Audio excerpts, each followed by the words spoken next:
Okay, so the recording is going. Good afternoon, everybody who's joined. Today's talk is going to be about the configuration management journey that ESnet started a couple years ago, and they're giving an update on today. And we're going to have multiple speakers. So I believe Diva is going to start, and then we'll get into Goran, and then Indira and Sam. So I'll turn it over to you, Diva. All right, so Jason covered whatever I'm going to say. So myself and Goran, and the names that you are going to see in the slide, they are from the infrastructure team. After this presentation, meaning continuation of this presentation, we're going to hand up to a security team, then on to network team from ESnet. They will be covering their work as well from the same topic. So with that, I will hand up to Goran. Thank you, Diva. Okay, just to check, can you folks see this slideshow? Yes, we can. Thank you. All right, thank you folks for joining us today. As it's already mentioned, we'll be talking about config management here at ESnet. And today we are gonna cover what we used to have at ESnet, what we have now, why did we decide to make the switch to the newer, more modern config management system, I guess. We will also cover user accounting, how that's handled here at ESnet, as well as host database. And then we are gonna show how does it look like when we deploy performance tester in using this configuration management we have today. Afterwards, we'll see what other teams are cooking. Okay, so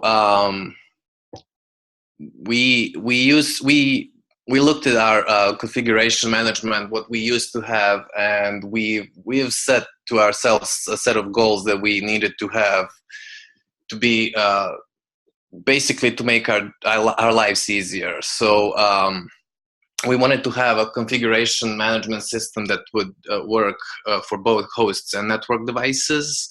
We would also need something that's easy to read. If you look at the playbook, so you can just glance and see what's happening easily.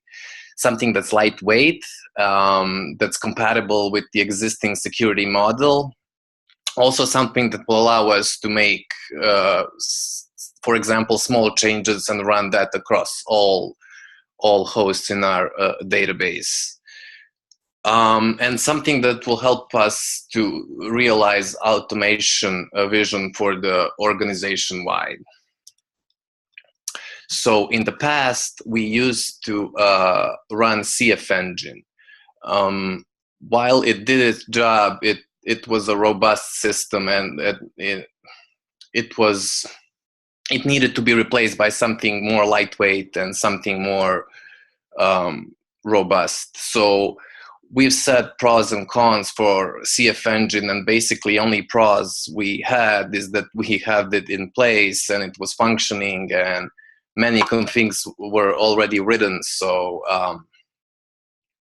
basically those were our only pros. But on the other hand, there were a lot of cons. We had to manage complex infrastructure for CF Engine. We had all of our servers had to have CF Engine agents, and then we had complex infrastructure of CF Engine servers, whether it's production, development, or staging.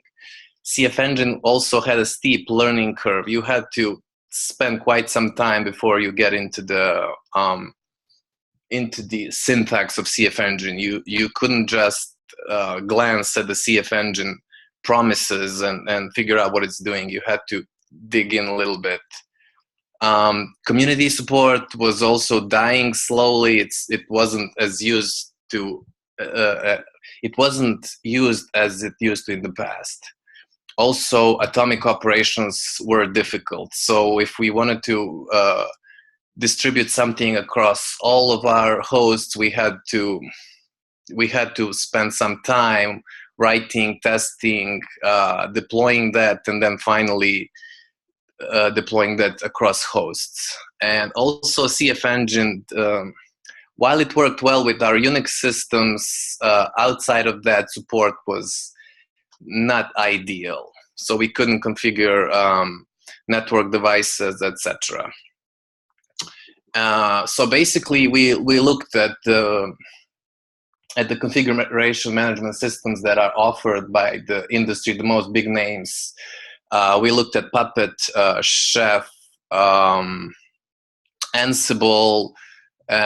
We decided to settle with Ansible, and mostly because we see a lot of pros with using Ansible. So all of its communications go over SSH, which means it will work perfectly with our existing security mechanism, that is two-factor keys. Also, Ansible allows us to write atomic configuration. We can, if we wanted to make a small change, we can write that quickly and then run it across all hosts without needing to bake that into RPM as like we did with CF Engine. Also, one of the big wins with Ansible is that it's lightweight. So our servers don't have any Ansible agents. There's no complex server infrastructure. You can basically run playbooks from your workstation and across all of your inventory, and it's much quicker than it used to be. Also, Ansible has broad OS and device support. So not only that it supports Unix, Windows, servers, it also includes networking devices as well, which is a big win for us as a networking organization. And also Ansible's community support is excellent, as well as third-party libraries. Their documentation is really well written, and it's with tons of examples. And third-party libraries allows us to not spend much time trying to reinvent the wheel. So we couldn't find much cons for Ansible. It was basically newer relative to the other systems, so we didn't know how it's gonna get adapted over time. But I guess that's going well. And also, we had some chicken egg conflicts when we were converting existing hosts that were managed by all config management, that is CF Engine. There were some conflicts, like the Ansible user wasn't there and stuff like that. We did manage to find workarounds around this, but yeah. So this is how config management architecture looks like at ESnet. So we have host inventory that's basically populated from the LDAP. We also have playbooks that we keep in our in-house instance of GitLab. So these can be run from the workstation or Unix admin workstation, or from the tower. And then these communicate with our end devices, such as physical servers, VMs, or network devices over SSH. So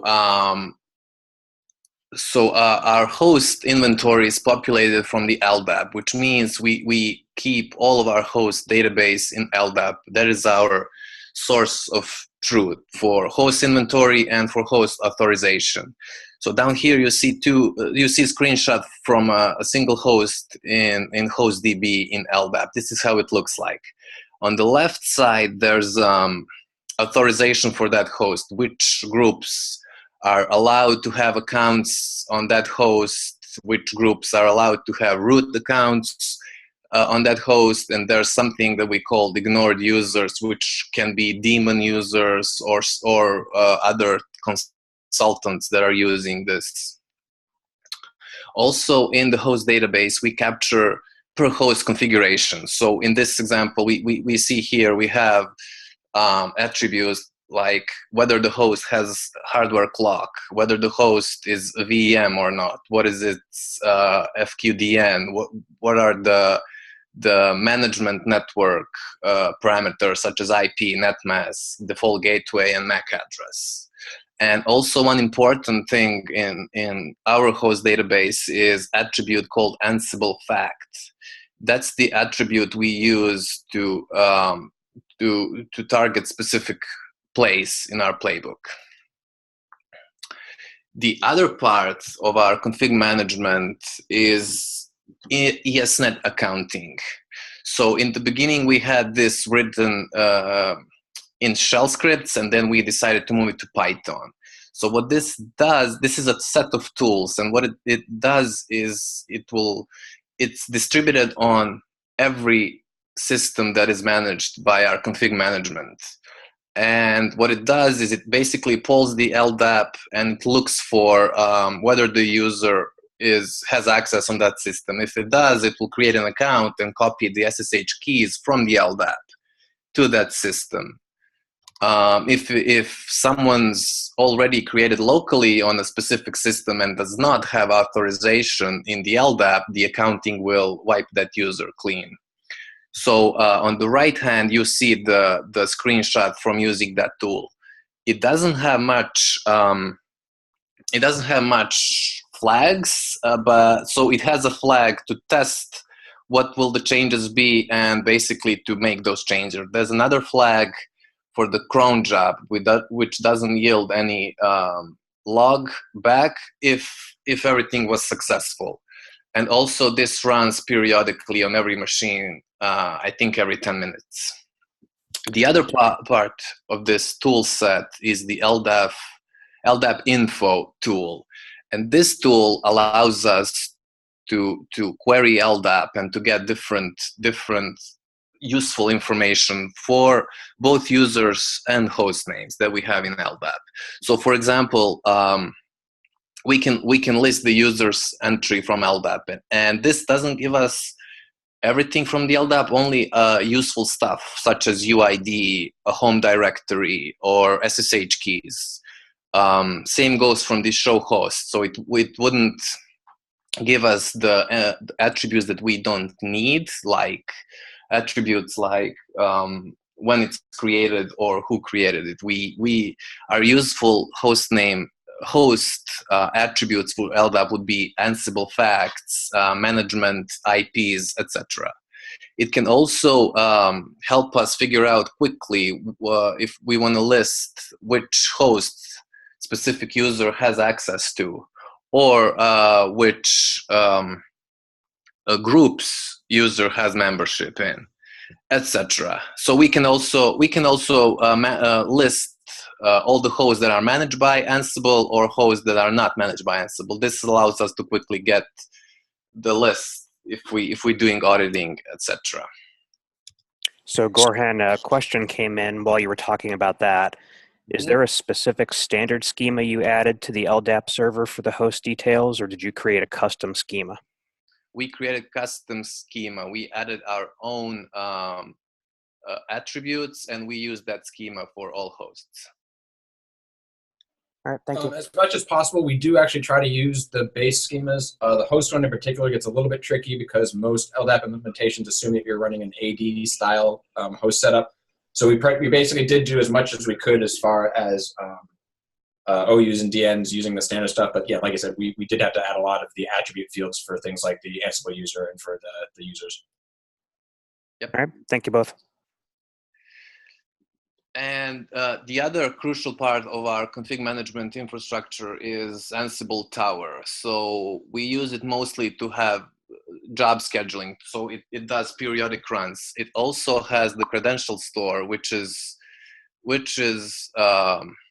useful to us. It has a AES 128 block cipher. It allows us to store Ansible users' private keys. So and it's encrypted, and it also allows us to store stuff such as vault passwords, so we don't have to type them every time, etc. We also have Ansible user that's distributed on all of our hosts, which has pseudo privileges, and its key is kept in this credential store on Tower. So Tower is using dynamic inventory. So we have a Python script that we developed in-house that pulls LDAP before each Tower run. and it will look for the attribute called tower management. And if that's a Boolean attribute, if it's true, then that host will be added to the inventory. Also, the script will pull other facts such as management IP and Ansible fact. And this same script creates Ansible config options before it runs. So Tower allows us to have single pane of glass. We can see all of our hosts and all of the runs at the same place. And it also has allows us to have role-based access. So one of our future goals is to have operators run some tasks that have that would use a privileged user, and the operator doesn't have to have privileged access to any of these hosts, but the play can be run and the credential store can be used in that manner. So infrastructure team at ESnet manages the Ansible repo, and we have deploy host and periodic playbooks. These are our main playbooks. One is used initially to deploy the host, and the other one is used to run periodic runs. So this means that service owners can run their own playbooks, or they can integrate easily with ours from our own repo.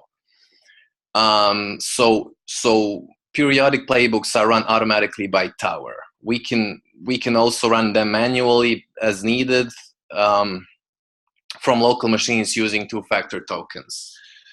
So our deploy host generic host configuration includes several things. That's basically enabling auto patching across all of our hosts, making sure accounting script is there with their cron jobs, the network interface configuration, host firewall. So we use centralized firewall. We'll talk about that a little bit later. Message of the day. So we have our own time servers at ESnet. So we also configure NTP configs as part of generic host config. We also set up monitoring, Nagios users, its keys, and Nagios checks. And then we have a set of packages that we install on all systems that we use on a day-to-day basis.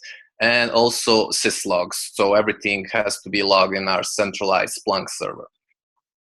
So this is the generic host configuration. This is installed on all of our Unix systems, and we build other stuff on top of this.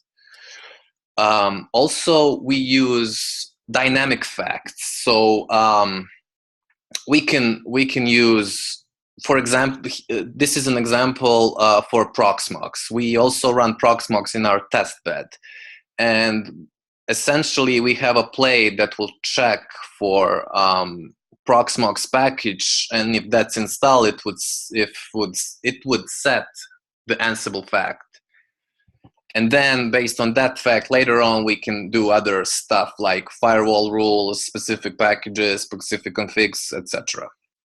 We also use, so these were dynamic facts, and static facts are stored in our LDAP. So we have facts like is bro, whether this system is bro or not, is PT, this is performance tester, HTTP server, this disk transfer node, etc. So we set these in LDAP, and when Ansible runs based on these facts, it will do what's necessary. So this is the example of our centralized firewall. So we use Jinja 2 templates to template the firewall, the IP tables or PF rules. We have a set of generic firewall rules that locks down everything and only allows backups, monitoring, and two-factor SSH access. Everything else by default is locked. Also VPN. And then this is where we use Jinja 2 to basically target either host name like we have in this example, or we can target the Ansible fact, whether it's dynamic or static one from the previous slide. So we have this big centralized firewall template, and there we have all the rules for all of our hosts. We are looking for to make this more granular and then include other stuff. This is on our plate. Okay, so when we are installing a new host, we first have the conversation with the service owner. We set the users and root privileges into LDAP. We also we make specific firewall rules. So a lot of the times we'll have service owner requesting these specific ports to be open. So we add that to our firewall template before we start the run. Also, network interface config we keep in our Git repo, but not for all of hosts. We have specific use case where we have all of network interface configs in Git repo, and this is for performance testers. This allows us to go to check all interface configs from single place, basically. So so we use Pixie Boot to kickstart our systems, and that's vanilla installer. Doesn't do anything special. The only thing it does, the last step, is it will clone the Ansible repo locally, and then it will run it against itself. So this will do all the generic stuff that we talked about before, like getting the message of the day, doing all the firewall configs, bringing over accounting that's needed, cron jobs and stuff like that. Once this is done and system is booted, we then use this generate host LDIF. It's a shell script, but basically we run it, and that script enumerates various facts on that system, like is it the VM? What are the network configs? What's the gateway? What users have access currently? And that script generates an LDIF file, which then it imports to our LDAP server. Once this is complete, the host is in our host database, and by default, it's already managed by Tower. So all the periodic runs will happen each hour, which these periodic runs are just making sure that all the systems are in the same state. All these generic stuff are where there should be, accounting's there, firewall is there, and stuff like that. So once we have deployed this host, we'll take a performance tester as an example. So we would do the generic deployment first. And once the host is in LDAP, we would just go in there and set the Ansible fact.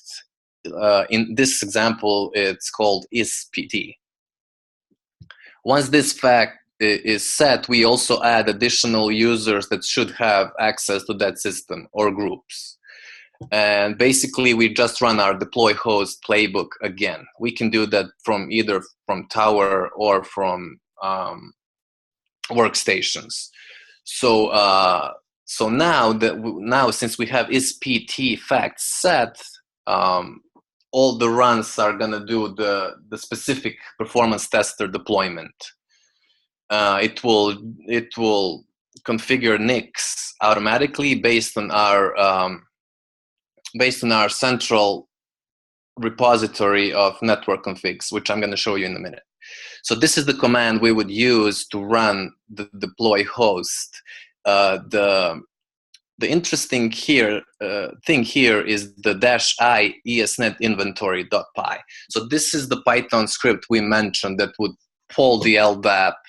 It would look for the host that we define with the limit here, and then grab all of its facts and everything. And then that can get slurped into the deploy host playbook. And once this is run, everything is set, and we have the host ready to go. So this is what the Git repo for performance tester looks like. Internally, we call performance testers measurement host. So they are one-off boxes. They have source-based routing. So we have to contain specific traffic to just management interface. So we just want to have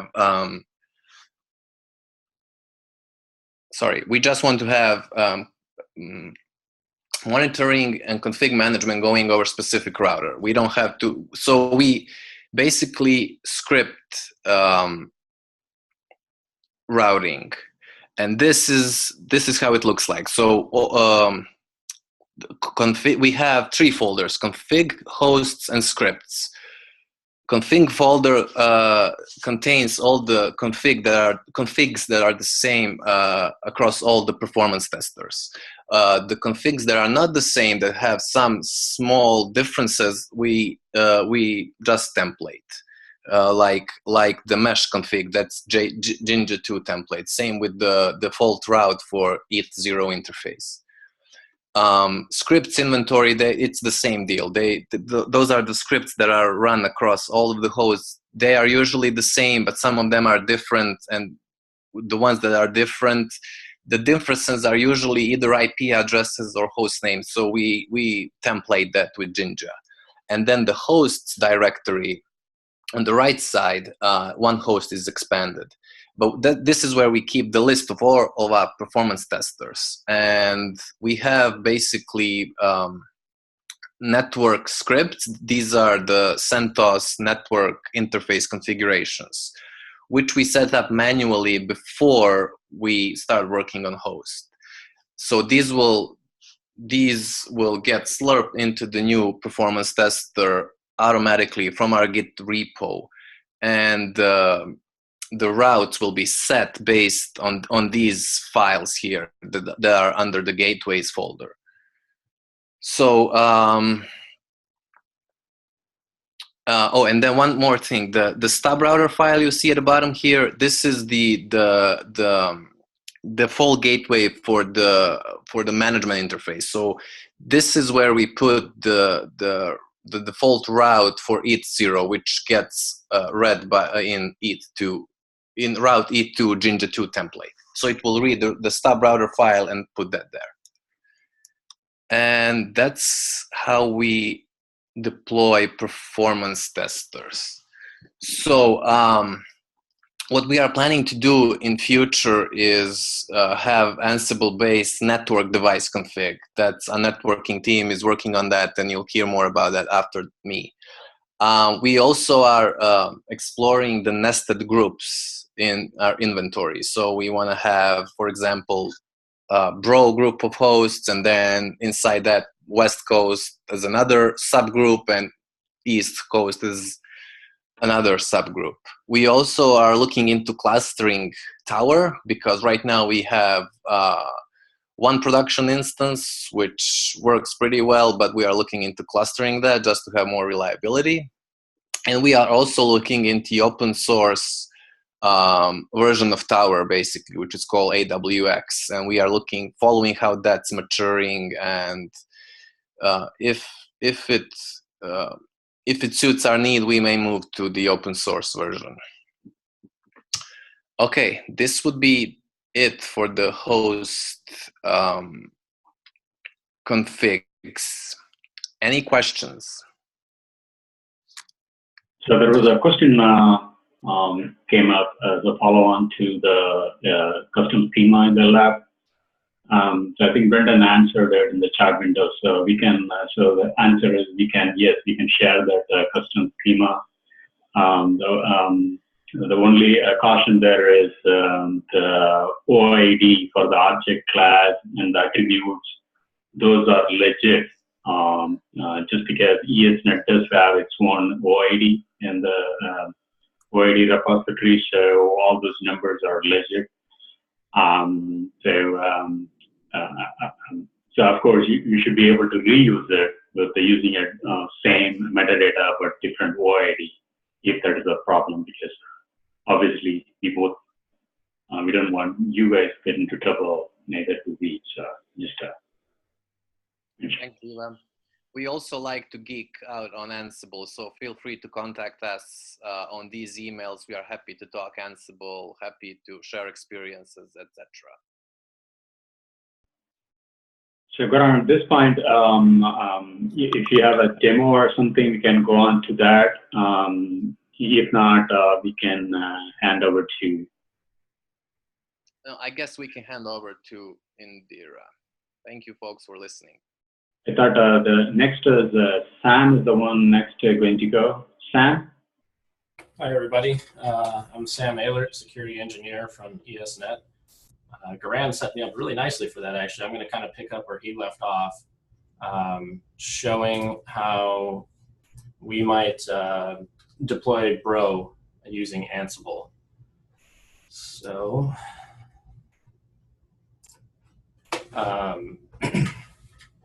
basically what happens is, if we get a new server and we want it to be a Bro server running our intrusion detection system, we'll have Goran and his team set up the machine for us and run their accounting scripts and all those things he just talked about. And I'm going to kind of step through how we deploy Bro from that point on, and hopefully point out a few interesting tidbits about the Ansible things that we do to make that work. So first off, we actually use a static inventory. As Goran mentioned, they're kind of looking into nesting groups using their dynamic inventory. We haven't quite gotten there yet, so we still use the static inventory because it allows us to nest variables, which turns out to be really useful. But yeah, so step one is we have to add it to our inventory file, our host file. And in this case, for this demo, I actually have later, it's on that Diva Dev 6 host, and I'm going to set it up as a cluster in a box, basically. So it is listed both under the manager and the worker. But commonly, you'll see something, if you're doing like a 3-server cluster, one of them would be the manager and 2 would be listed under Bro worker. We also have the ability to create a standalone instance, although that's kind of out of favor these days now that cluster in a box works well. And as Goran mentioned, we have different sites, so we have variables available to those based on location as well. And this gives you an idea of what the host-specific variables look like. So it allows us to set up, we can do some things with the interface using ETH tool. We can change what master or what branch we're using. In this case, I went with master, but in some places we may want to stick with something more stable, or we might want to check out a specific branch because of a new feature that we want to test out. So it's nice to be able to quickly switch. We often use Muruganantham cards as our network interface. In this case, it was just a VM for testing, so it didn't have that, so I don't want to build all the Muruganantham stuff. And then the bottom chunks there, we're setting up the manager, and then we set up the worker. An important note here is you can actually set up as many workers as you want, which is useful when you, again, have that like 3-server cluster going. So now we're going to kind of dig through some interesting parts of the actual Ansible code. Running things as root is bad, so we don't want to do that. So one thing that I set up was running this as a Bro user. So first step is to create that user, and the key here is to actually make an SSH key file, and then go ahead and reach out to the Bro manager and grab that key file, which then allows us to push out the proper key file everywhere, so that Bro is now able to SSH into its workers as needed. Another interesting part is we want to move to Bro package. I don't know how many people are familiar with that, but it's the new latest and greatest way of installing custom policies and scripts from the community. And so we're setting that up. And the interesting part here is actually the Bro package autoconfig command that they have. It creates a little config file, but it was a little tough to get working at first because you need to create it using the correct path and user. Otherwise, it doesn't work when you go to install a new Bro package. So I had to, that's when I found out about this environment argument, which has turned out to be pretty useful. Another main thing that it does is installs templates for all the configuration files. This is where you kind of get a lot of the per host configuration. I like to template everything as opposed to like changing specific lines in the file. I find that it's easier to keep things idempotent this way, and it's a little easier to know exactly what the end state will be. And here's the example of the node configuration template. As you can see, it's very heavy with Jinja specific templating. The nice thing about this, it may look long and kind of scary, but actually it's really nice because it allows a working node config for any setup, whether that be a standalone cluster in a box or a multi-server cluster. It also works for any role, whether that's the worker or manager, logger, proxy, and it also allows any amount of workers. As you can see, there's a loop down at the end so that we can just have as many workers as we need added. So that allows us to have different size clusters if we need. The row control config, just a bunch of easy variables just to set up so we can change them all in one place. Just making sure the paths are correct, deal with logging, and then also if we're using Miracom, we like to set the ring size, and so that's just a quick little variable at the bottom, row control config. And this is probably the simplest template you'll ever see. Bro likes to have the idea of what is a local network. And so this allows us to just do a quick loop through however many networks we want to add there, which depending on how granular we want to be, can be quite a bit. And once again, since we don't want to run as root, we want to make sure the Bro binary that is owned by our mortal user actually has permissions to capture the packets. So we're just first checking to see if those are already set up. If not, then go ahead and set that binary to capture packets. And I have a quick little demo of that all running on a test host. And once again, this is just a VM. The network interface isn't really set up for Bro, so it's going to fail when it tries to start Bro, but you can see it go through the process, and you can see that it installed everything. Can people still see the demo now? It opened in a new window. Can you make your text a little larger? Does that work? It's better. Sorry, I can't go too much larger. It won't fit on the screen. Okay, well, we'll suffer. Okay. So it's, actually I can scroll, so we'll just do that. Going through, installing some dependencies. We're going ahead and skipping the Miracom stuff because there's not a Miracom repo. Adding some more dependencies. Now we're creating the user, fetching the key like I talked about, and pushing it out. And now we're going ahead and checking out the Bro source. We're building the master branch on this one. So configuring now, going to make and make install very shortly here.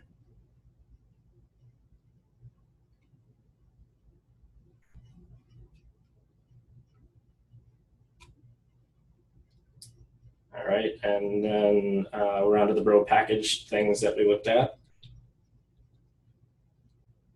now onto the templating and some little ETH tool options that we like to do. And there's where it fails starting, but now we log into the server and we can see user local bro is present. Bro control is in our path. It's all happy except for the workers. You can see we're running that as the bro user as well. And now we can look at the node config that it spit out, and everything worked just fine. So at this point, if anyone has any questions, go ahead. Otherwise, I'll go ahead and pass it on. Okay, no questions so far. So why don't we switch it over to Indira? And if anybody has any, just type them in.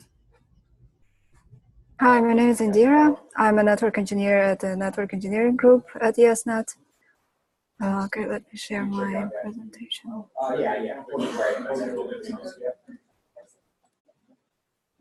Oh. Okay, I'm going to talk about network automation with Ansible for networking devices. And let me start off by saying that it's currently in a prototyping stage. We do not use it for production devices yet. So we currently have an Ansible version, the latest version of 2.50, which has been upgraded just recently, and I will later cover the consequences of that. We have two kind of vendor equipment in the production network. It's Juniper and Alcatel, Nokia, and in Juniper we have routers and switches. So for pushing the configuration to Juniper devices, we use netconf. For the Alcatel, for now, it's using CLI. For the Juniper equipment, we have a Juniper Junos roles, and there are three examples of modules that we currently use. It's pushing the configuration, so it's Juniper Junos config, or sending a ping, or an RPC. And for Alcatel, it's either SROS config or command. So I'm going to cover the 4 types of playbooks that we use. First is to install a base configuration on router or switch. Then installing a BGP peering, and that covers setting up an external interface, a prefix list, policy statements, and actually BGP peer configuration, and then checking the status, and then collecting received routes, advertised routes for both v4 and v6, etc. The next playbook is to install the router configuration for setting up a persona node, and then verifying the reachability to it. And finally, installing a router configuration for setting up a bro server and also verifying the reachability. So let me share my screen. No, I mean, I'm already sharing, but let me show you the actual. Can you see I think it should be very small. Yes, and Indira, whenever we get to the part that has sensitive information, I'll pause the recording. Just tell me when. Yes, can you pause it right now? Okay, please. Pausing recording. Okay. Okay. As I said, recently, a couple of days ago, I've updated the version of Ansible to 2.50, and then I realized that when I'm running my playbooks again, I'm having this particular error. So that was only for Junos playbooks. That means that the Juniper Junos PyZ module was broken. So I needed to update it to the latest version as well. So I had to update Junos EZNC, and then it led me to another error that there was a deprecation warning that previous modules, they were called Juniper Ping or Juniper Install Config, that the deprecation warning said that it will no longer be supported. So I had to change it to the recent modules, how they are named, and it's Juniper Junos Ping, Juniper Junos Config, etc. And that brought me to more errors, that inside each of the new module name, the module arguments also changed for example, previously in the Juniper install config, there was a argument dest where you specify which file to be pushed to the Juniper router. Now it's called source. Or for example, that previously you could specify replace yes or no, or true or false. And that has been replaced with the load module name. And it equals to merge, replace, override, etc. And it's a required module to be included into the task. And then there were other complaints that you cannot include any more modules host or username. Instead, you have to specify it under the provider, or that instead of setting up this file to be, to be source equal to the, and then the path to file, you have to do source colon path to the file. Otherwise, the task will not fail. It will still report an OK or changed even. It will not show change. It will just say OK, but then when you check the configuration of the router, there will be no difference. So according to the new version, you should specify those module arguments with the colon instead of equal sign. So that's it. Do you have any questions? So first off, thank you, Indira and Sam and Goran and everybody for sort of going through that. There are two questions that were not answered yet. One of them I think is for you, Indira. Do we use the YAML files as the source of truth for networking configs, like the IPs of BGP peering or VLAN port mappings? Yes, they are, and the same YAML files are being used for all the configuration regardless of vendors. So they will be parsed to Nokia, for example, Playbooks, or for any other vendor. However, as I mentioned, it's still in the prototype stage. It's not being used in production, and in the future for the production, it will probably not be a source of truth. It will probably, the YAML file will be constructed by taking data from the database.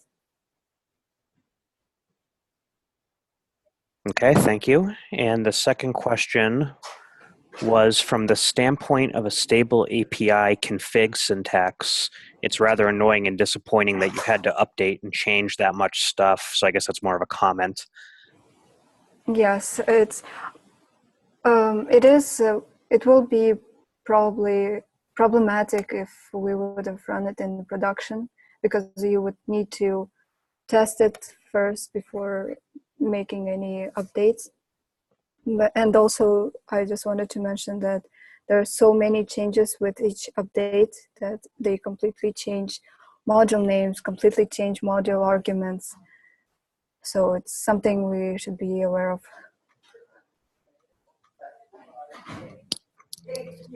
Okay, Amy has one follow-up. Do you guys already have a database that serves as a source of truth for network configs, or do we plan to create one? Okay, like a piece of BGP peering. Yes, so I can cover also pushing the BGP configuration, but yes, we have a YAML file, the repo, which contains a folder for every site, and then within every site there will be a YAML file specifying all these different parameters, whether it's a site, a peer, a RAN, or transit and stuff like this. Or for VLAN port mappings as well. So yes, we do use YAML files as a source of truth for those. On the infrastructure and Unix side, I can speak a little to that. Today, I think as Goran was showing, we right now capture things that are multi-homed and have multiple NICs. We capture those as static files in our Git repo. Ideally, we want to move to a model where that host DB is going to have an entry for each interface, and then there would be auto configuration on the host based on those. We're still trying to figure out how we want that schema to look as far as, like I said, multiple interfaces and potentially multiple gateways and source routing and that kind of thing. But that's our eventual goal. All right. Thank you both for answers there. I don't see any more follow-up questions, so I'll just thank everybody again for presenting. And if you haven't done so, send me your slides. I'll make sure those get posted. And for those that are still listening, we'll have a talk next week from the University of Missouri. So thanks to everybody, and have a good weekend.